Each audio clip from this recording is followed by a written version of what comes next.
I'm Eric. I'm with the Howard County Library DIY Center, and today I'd like to introduce you to a table saw. So basically this is a table, this is a blade. What you can do with this saw is cut things long ways, or what they call a rip cut. So this is a riving knife right here, and what happens with that is as you push material through here, this is going to keep it separated so it doesn't kick back on you, and that's important.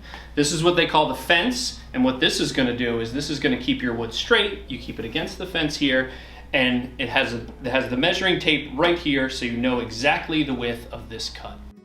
We have the blade turning wheel right here, so this goes up and down, raises the table up and down, and what you want to do is you want to make sure that the wood, this only comes out a little bit over top of whatever wood you're cutting, otherwise it's just not necessary and it's just not as safe. So this is a closer look at the fence, and we could use the term, but we could pull it by hand at that point. So this is the narrow rip fence. So if you happen to be cutting a really small sliver and you're going through here, and don't get your hands near any blades like this if there's any saw running or even plugged in.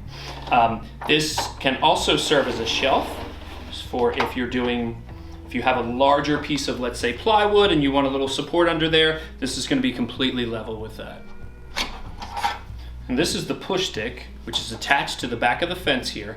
And what you do with this, so you don't get your fingers near the blade, is you're going to be pushing your wood through with this. So this is the blade height adjustment wheel, and this actually brings the blade up and down, as we saw from the other angle.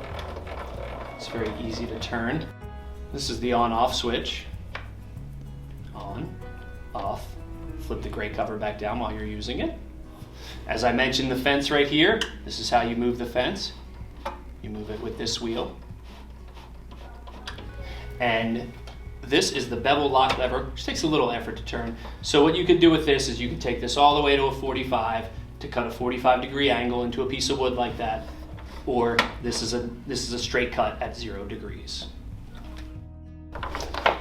So this is the blue bag that will come with the saw. It will include additional parts as well as the manual.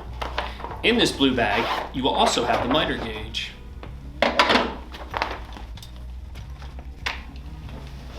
The miter gauge slides right in here on the saw, and then you can do various miter cuts, but before you do that, you will need to remove the rip fence.